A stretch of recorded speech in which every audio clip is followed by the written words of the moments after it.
Woody Allen, I think, said many important sayings, but none more accurate than this one, which is that 90% of success is just showing up. And if there's one thing I've learned about administration in the last 2.5 years, it is how true that is. And last night at Sunwood, we had a wonderful banquet honoring Jerry Schubel, and many people came up to me afterwards and said what a nice event it was. But what made it such a nice event was all the people who showed up. Many of the old friends of MSRC and old friends of Jerry Schubel. And collectively, it made it a wonderful event. And I'm certain that the same will transpire today. After those who are still hungover or still in bed make it here later this morning. And there are many alumni from the region who are driving in during the day today. And we're looking forward to seeing and renewing friendships with many of our alumni. So at this point, I think we will begin with the first of our speakers. We're very honored to have 4 distinguished alumni who have agreed to give brief talks about their days at MSRC and their career after leaving MSRC, and virtually anything else that they want to cover. I have put very few restrictions on what they're going to say, so I'm anxiously waiting to hear. The first speaker is Cynthia Decker, who is currently the Deputy Chief of the External Programs Branch for the Oceanographer of the Navy. She, prior to that, was the Director of Research for the Consortium of Oceanographic Research and Education, which is CORE, an organization to which we belong, and in which I've now attended many meetings. And it's a wonderful organization because it's a place where all the deans and directors of all the oceanographic and marine science programs meet and talk about mutual concerns on a regular basis.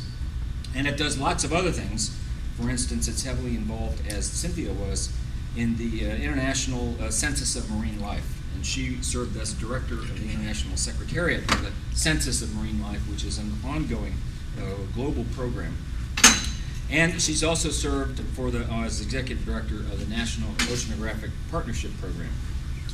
Cynthia got her bachelor's degree at Miami University, her MS at Louisiana State, and her PhD in coastal oceanography here at MSRC. And I don't remember what year it was, but we don't have to. 81? 91. So it's a pleasure. Please help me welcome Cynthia Decker. Different direction.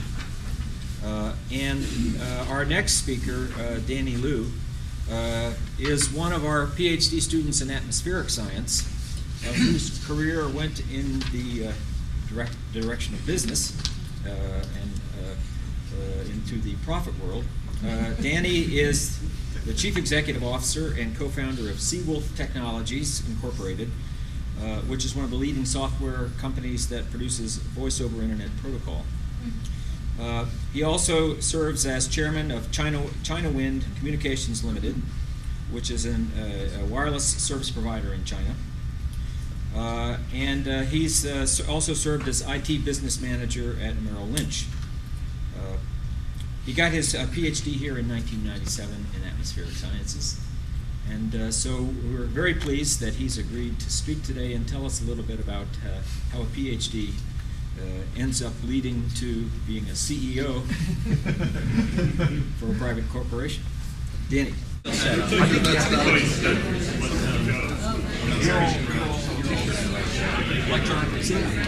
You know, we've been out of contact.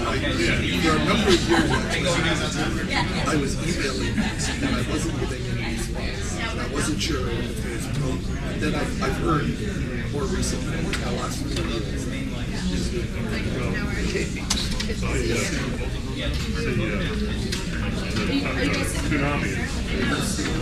If I could have your attention, please, I would like to get our next speaker underway. And our next speaker is Greg Marshall. It's really a great honor to have an Emmy Award winner here this morning with us. Greg is an executive director and producer of remote imaging at the National Geographic Television and Film. He started working with National Geographic in 1991, where he developed the technology known as CritterCam. And we're going to, I think, benefit from that technology this morning. He's produced two Emmy Award-winning productions. One called Great White Sharks, the other one called Sea Monsters: Search for the Giant Squid. And he's also produced a film called Tiger Shark, and a 13-part series called CritterCam for the National Geographic Television. He got his bachelor's degree from Georgetown University and his master's degree in marine environmental sciences in 1988 from MSRC. Please help me welcome Greg Martin. This thing. So sorry, Jerry, but I am kind of moving into the restaurant world. Are you looking for money? We are looking for money. Sell. I know. We've actually talked about that possibility. I think you should pass that money through MSRC. All right. I'm sure you have lots. You likely have lots of questions for Greg, and he'll be delighted to answer them later on this afternoon. But I would now like to introduce the final speaker for this morning, who has taken yet another path in her professional career. You might notice we have no alumni that went into academia. or Lita did actually briefly, but didn't stay in academia, and that's because we all know what happens to people when they go to academia. They end up like me and like Mary, and so we picked people really that had careers that took a more interesting path than just staying a professional student for their whole career.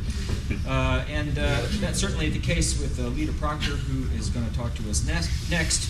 She is a senior program officer with the Gordon and Betty Moore Foundation, and she directs a 10-year initiative, $145 million program focusing on marine microbiology research.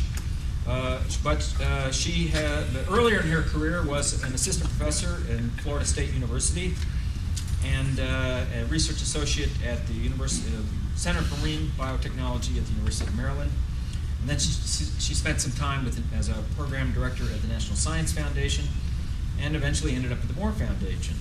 Her bachelor's degree was from VPI, an MS degree from University of Georgia, and her PhD from good old MSRC in 1991. So please help me welcome Lita Proctor. Now, I would like to thank David for the opportunity to say a few words about Jerry. I was at MSRC for 16 of Jerry's 20 years as Dean and Director, and I count him as one of my most important mentors. I interacted with him first as a student, then as an employee, then I'd like to think that I eventually ended up as a colleague. These different perspectives allowed me to observe and appreciate the qualities of leadership and personality that made Jerry such an effective dean and helped MSRC grow to its position of, I think, international prominence. I'd like to share a few of my Jerry stories that illustrate both the virtues that made him that kind of a leader and the traits that gave him such a unique and memorable style. First come the twins of aspiration and inspiration. Jerry always dreamed the big dreams, and he shared them with everybody around him. I remember many years ago when we were much smaller, Jerry addressed the center, I think at maybe a Christmas party or something like that, and he said, and I quote, "We are going to become the preeminent coastal oceanographic institution in the United States, and we're going to do it in the next 5 years." And people looked at him like, yeah.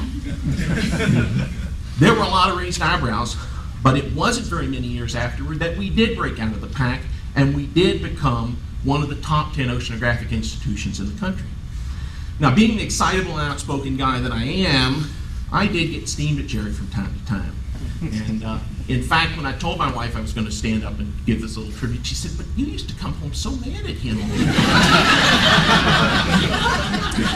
And that was true. That is true. But you know what?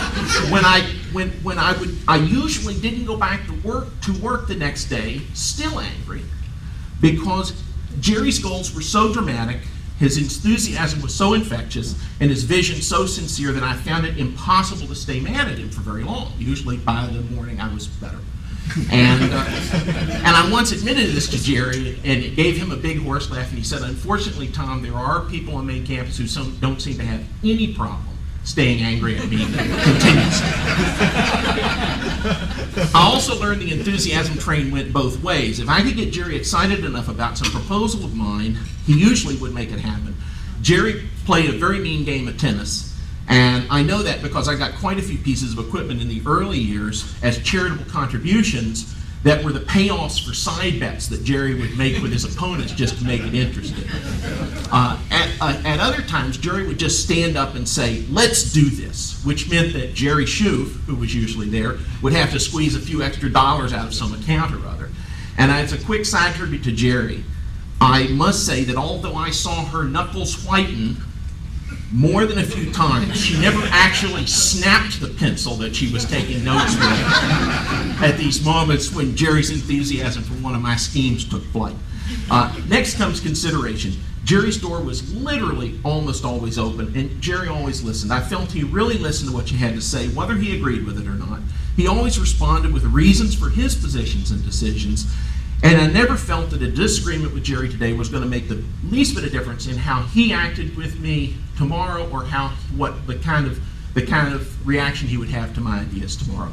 Now, this just didn't extend to MSRC. I remember when Jerry was provost, somehow I picked up an issue of the Statesman. Maybe his picture was on the cover or something, and I read this article where the students were taking the administration to task for some position on some issue or other, and multiple quotes from student leaders excoriated the position, excoriated the decision, but every one of them said, "But Dr. Schubel did listen to us." So it wasn't just here.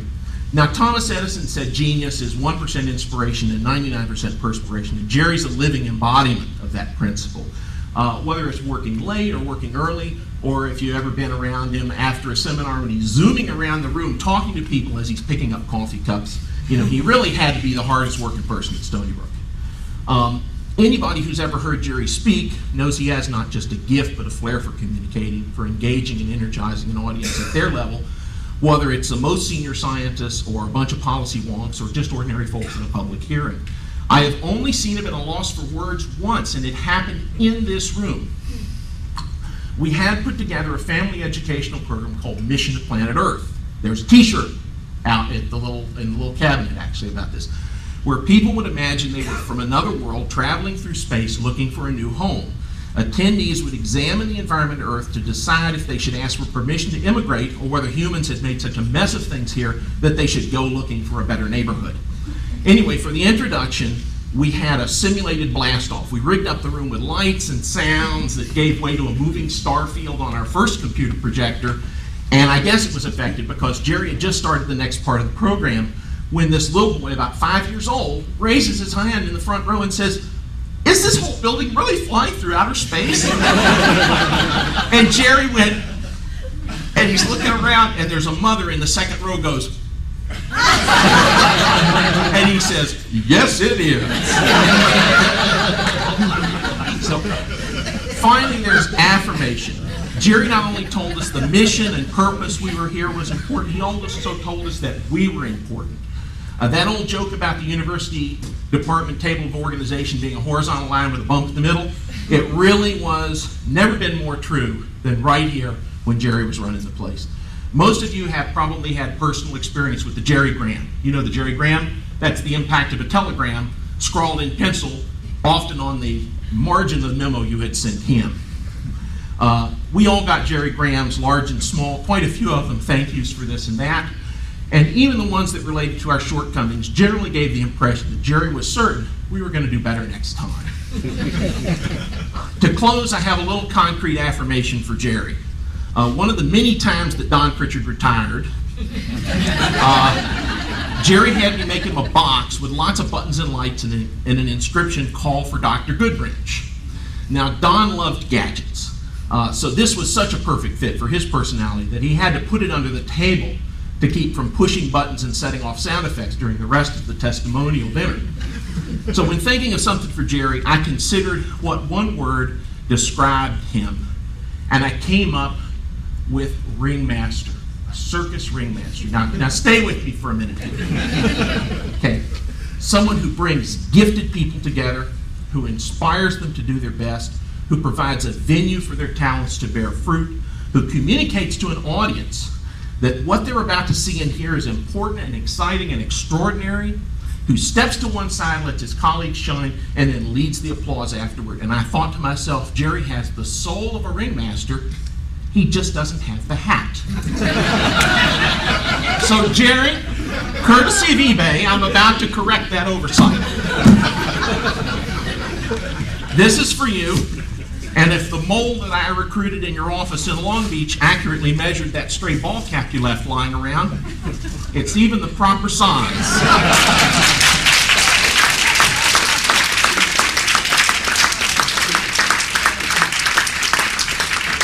There is an inscription which is removable if you ever decide to use it to go caroling or perhaps appear in a community theater production of Nicholas Nickleby. It reads, to Ringmaster Jerry R. Schubel, Dean and Director of the Marine Sciences Research Center 1974 to 1994, for 20 years of aspiration, inspiration, consideration, perspiration, exposition, and affirmation, this token is presented with grateful appreciation.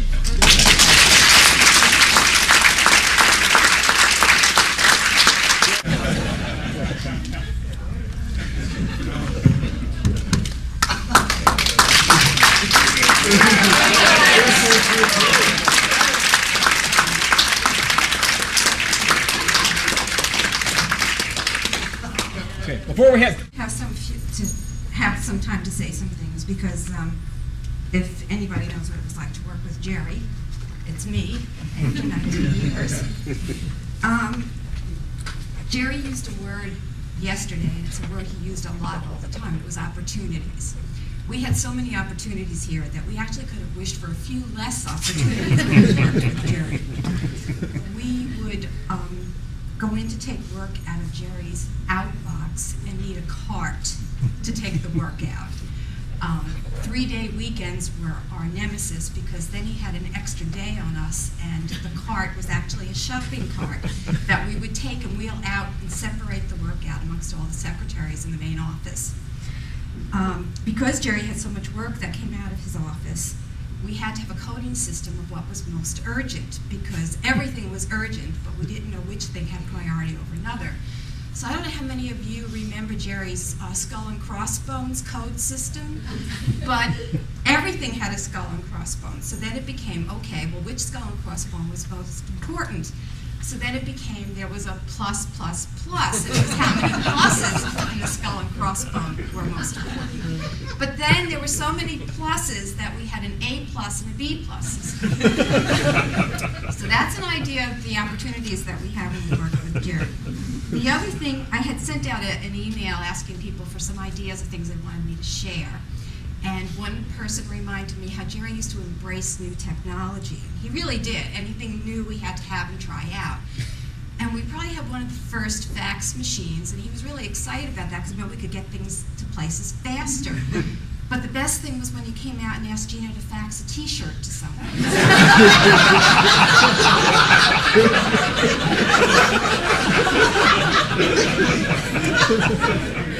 We also had first computers, because again, you could get things done faster and quicker and accurately.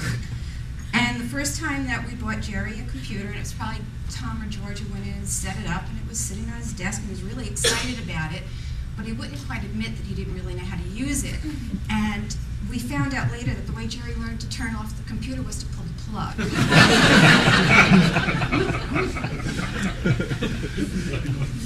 In talking about Jerry, though, it was, Tom really gave a tough act to follow. It was wonderful working with him. We had so many special opportunities and programs. Mission to Planet Earth, the Writers' Festival, things that, there was always like this far-fetched idea how it kind of linked sometimes with marine sciences, but it always did. But we always had, coming to work was an exciting experience. You never knew what you would do next. And I think for 19 years, I never regretted coming to work for one single day. It was just the most special, wonderful, magical experience. Jerry always listened. He always was there to have a kind word, to thank you when you worked hard. There was a thank you note on your desk every morning when you came in after having done something special. It kind of made you feel guilty because you couldn't do enough for him. He always would thank you and make sure that you knew that you were respected. He treated everyone with equal respect regardless of rank. It didn't matter to him whether you were the cleaning lady in the building or the president of the university. You were treated the same way. Actually, you probably treat the cleaning lady better than the president. Elsie. Yes, Elsie and May. May remembers you always. I guess the final thing that I wanted to say is that Jerry never did anything, never asked you to do anything that he wouldn't do himself. He hung curtains in offices with people. He copied. You'd come in the morning, he had made you coffee, he had bagels. And he would clean your coffee cup if you forgot to clean it before you left for the day. It was just, he would just not ask you to do anything that he would not do himself. And the final thing that I have to say is that I really, really consider myself fortunate to have worked with him for 19 years. And you're a mentor, a friend, and you'll always have a very, very special place in my heart.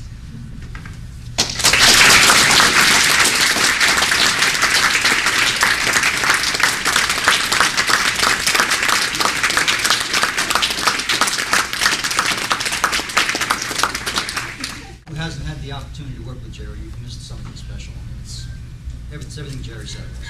That's her. You know, during the Schubel years, we had a lot of innovative programs. Mission to Planet Earth is only one of them. But there are some really over-the-top ideas that never were brought to fruition. Here's one. We're planning the dedication of the boathouse, which is built with the municipal incinerator ash. And one of the early legislative benefactors of the Waste Management Institute, now the Waste Reduction Management Institute, is a state senator, Caesar Trunzo. I hope he's not in the room. And the theme, as we began to plan this event that would dedicate the boathouse, was to render to Caesar what was Caesar's. And so I can recall vividly, we're sitting around the table in the staff meeting, and Jerry says, yeah, we'll dress Caesar up like Caesar. Mount him on a white horse. And I'm listening to this, and I look over at Jerry and see if she's hearing what I'm hearing. She's looking at Jerry like he has 3 heads. And I'm thinking to myself, because I know it's probably going to fall to me to find the horse or something. And even back then, Caesar fell asleep. And I'm thinking to myself, A, where am I going to find a white stallion on Long Island? And B, how are we ever going to get him propped up on this horse and get him to stay? Eventually, apparently, cooler heads prevailed. I didn't make it to the dedication of that building, but I'm assuming there was no horse. But I have to tell you, it's just things like that that really made working with Jerry so enjoyable. He mixed purposefulness with fun in a way that very few people can, and it was a great run. The top oceanographic institutes, it really has occurred, guys. I have traveled extensively to Hawaii. A lot of people know people or the history or whatever you want to call of MSRC. And thank you, Jerry. You were the start of it, and Dave, may you continue. Thank you. But about 20 years ago, when I was a postdoc here, and a great job title, Coastal Marine Scholar, I still like that title. There were a couple of my mentors, Doug Capone and Ed Carpenter, and they were lobbying for higher salaries, faculty salaries. They felt that marine science was underrepresented. They'd done some statistical analysis, Lotus 1, 2, 3, looking at salary comparisons. And they got really wrapped up into this. So on April 1st, I decided that I would write a memo from Jerry to dock them some pay for using that time inappropriately. And surprisingly, they didn't really catch on to that. So on April 1st, they started in the hallway going, and I came up to them, "What's up, guys?" "Oh, we can't talk now, we're busy." And so I started marching over to Jerry's office, and I thought, well, I'll walk along and figuring, well, Jerry Schubel would hold him off for a bit, and I could let him know that this was probably inappropriate. The problem was that as I walked into Endeavor Building, Jerry just happened to be coming out. I didn't have that buffer, and of course he took the time. What's up, guys? What would you like to talk about? I turned around and walked away. And in fact, what ended up happening was Jerry got faculty salaries up. I kept my life and crime a secret. I still don't admit this to Doug. He's still mad at me for that.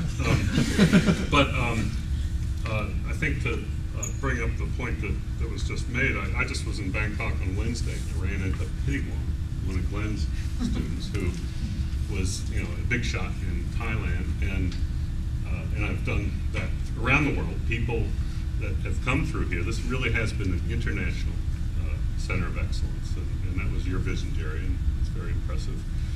So I'm glad I came clean. I slept well tonight, but I had a great start of my career was right here, thanks to you. Alternative visions, 50-year futures, this kind of stuff brought back a memory. I came to Stony Brook about 22 years ago in the College of Engineering doing environmental stuff, and I looked to see what the heck's on this campus. And I see they got a marine sciences center. Well, I love the sea, anything connected with the sea. So I figured, let's see what they do, go over. So I met Jerry, and he said, well, what do you do? And I said, well, I've been doing this thing, I've been doing some work for TVA on 50-year futures, alternative futures for 50 years. I don't know if you remember this. So on the spot, Jerry says, I want you to have a joint appointment. And I grabbed it because I felt like an 8-year-old kid. I said, these guys have ships. This is great.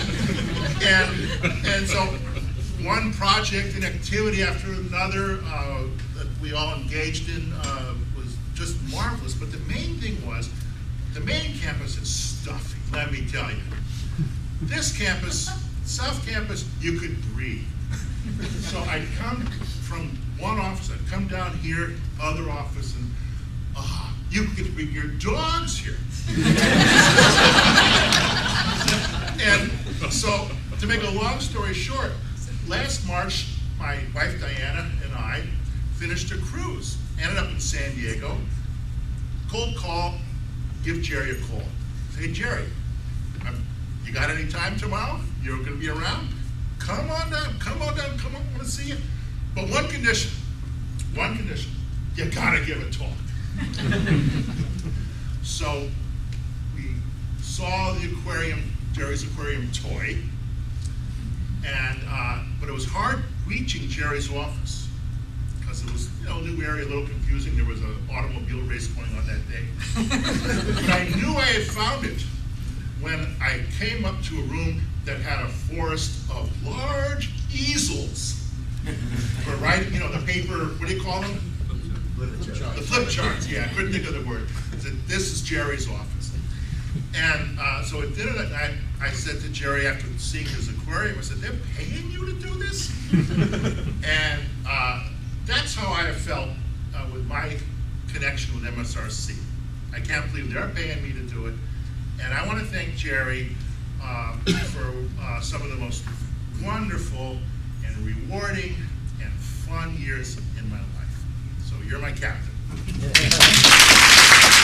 MSRC in the years, my first 5 years here with Jerry was dean, and I just listening to other reminiscences, remember the first time I met Jerry, and he wasn't, I think he was the provost when I interviewed for the job, and so I didn't get to meet him at that point. And when I showed up looking for an apartment,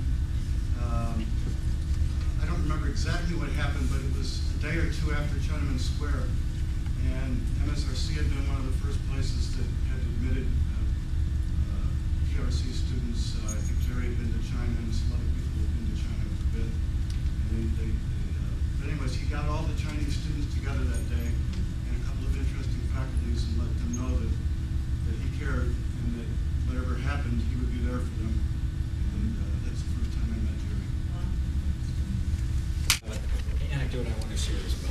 As I said last night, I came here in 1981 and had plenty of years to observe Jerry operate as dean and director, and it's a great benefit to me now, being the dean and director, that I can reflect upon some of the things I saw Jerry do, and some of the philosophies I knew that he used in being responsible for running this center.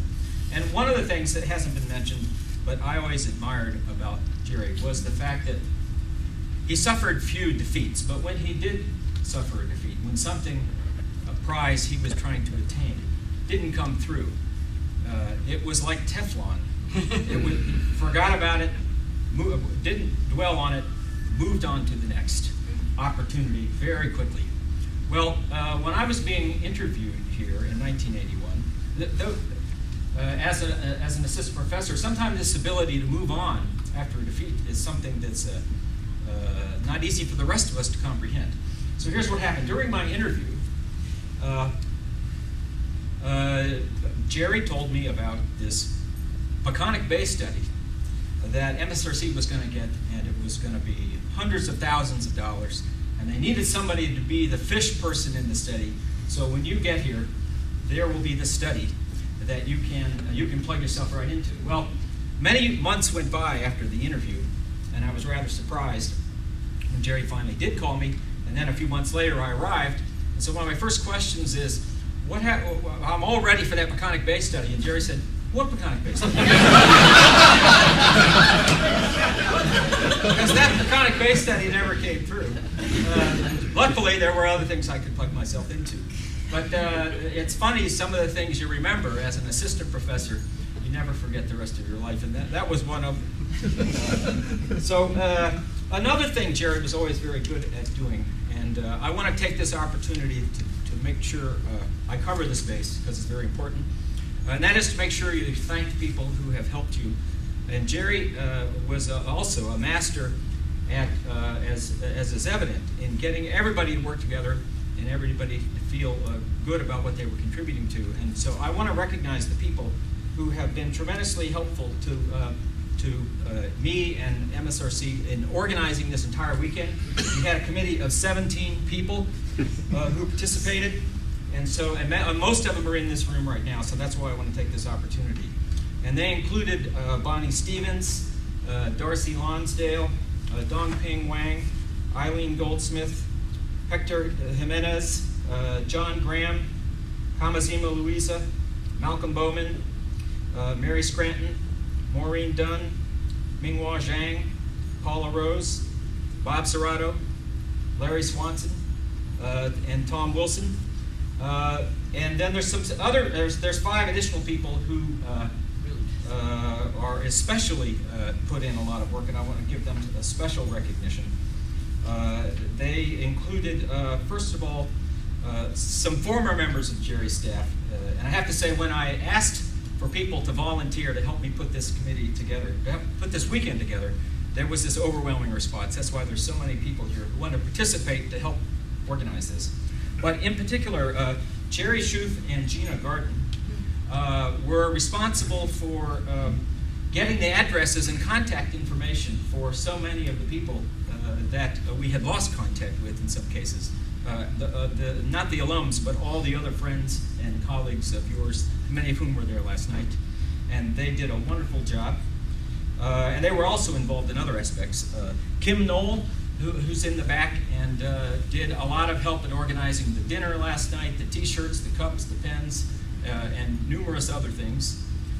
Joanne Cosgrove is in the back as well, and she was extremely important and very helpful in many aspects of this work. And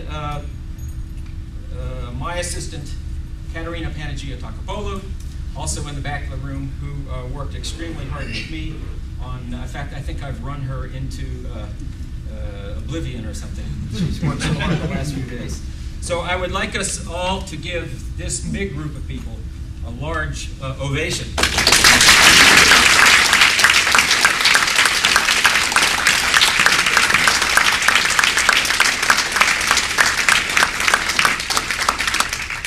one more thing before I ask Jerry to say a few words, and that's the announcement that I made last night, which I'm very excited about, and I'm sure all of you are as well. It's important, I think, that there be a lasting legacy of Jerry's influence at this university, and particularly at the Marine Sciences Research Center. And so I believe that there could be no better legacy of what Jerry's contributed than a fellowship for a graduate student. Jerry obviously believed very much in supporting students. And what better legacy than a graduate student fellowship, a full-time student, for students that would be working on projects that used research to address important societal issues as they affect either our region or globally, or address important environmental issues.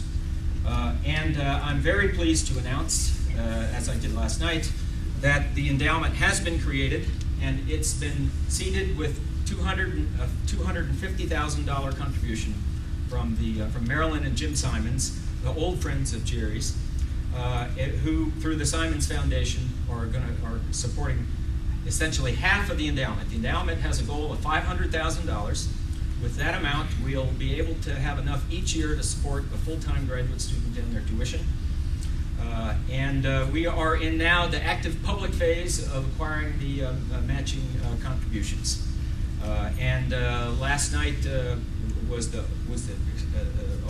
kickoff.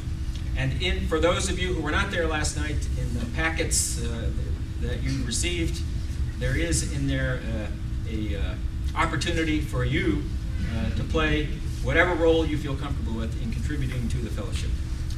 So I'm sure we are going to reach the $500,000 goal in a very short period of time. So without further ado, it's really a pleasure to ask Jerry to say a few words.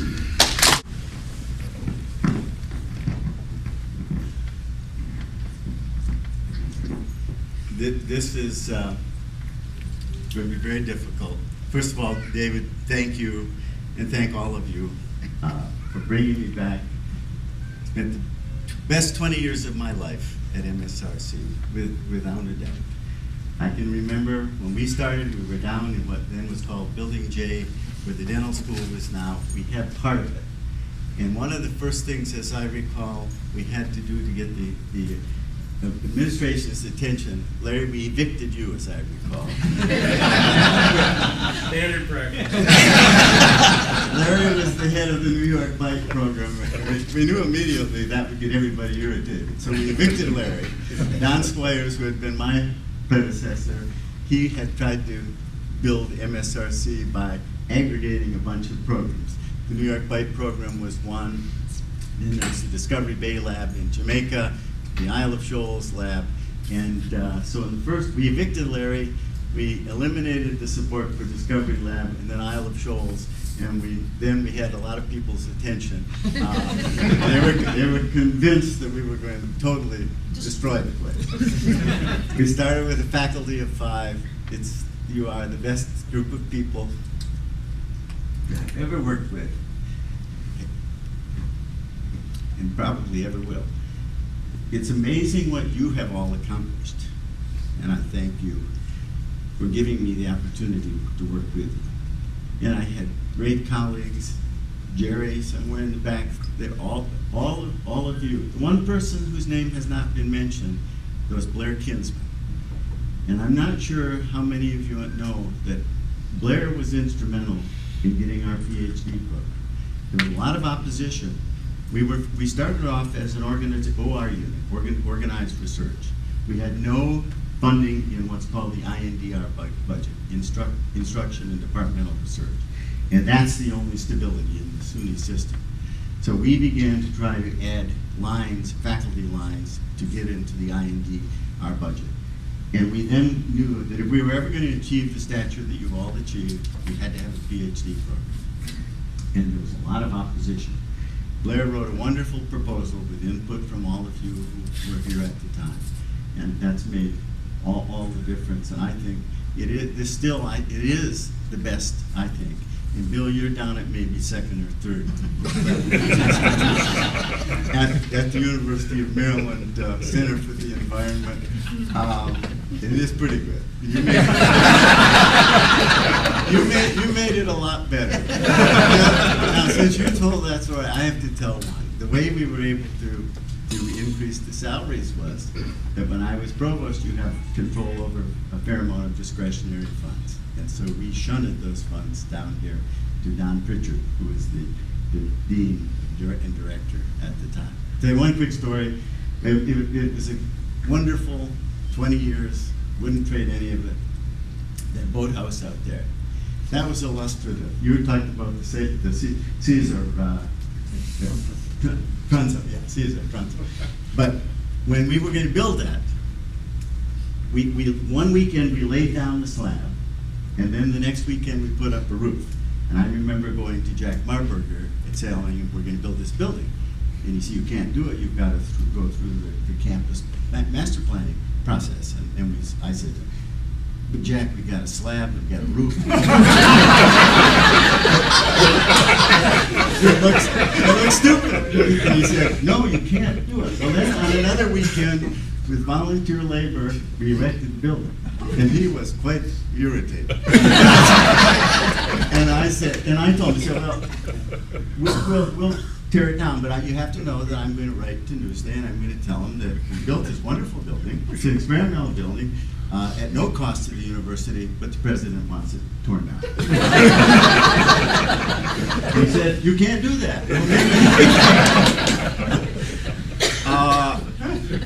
I can't tell you how much it means to be back here.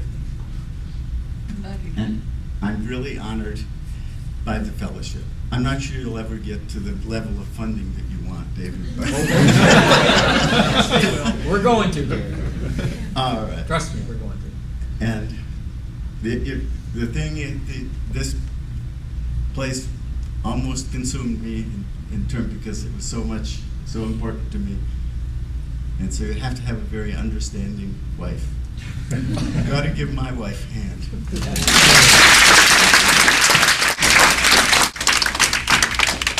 Time for a barbecue. All right.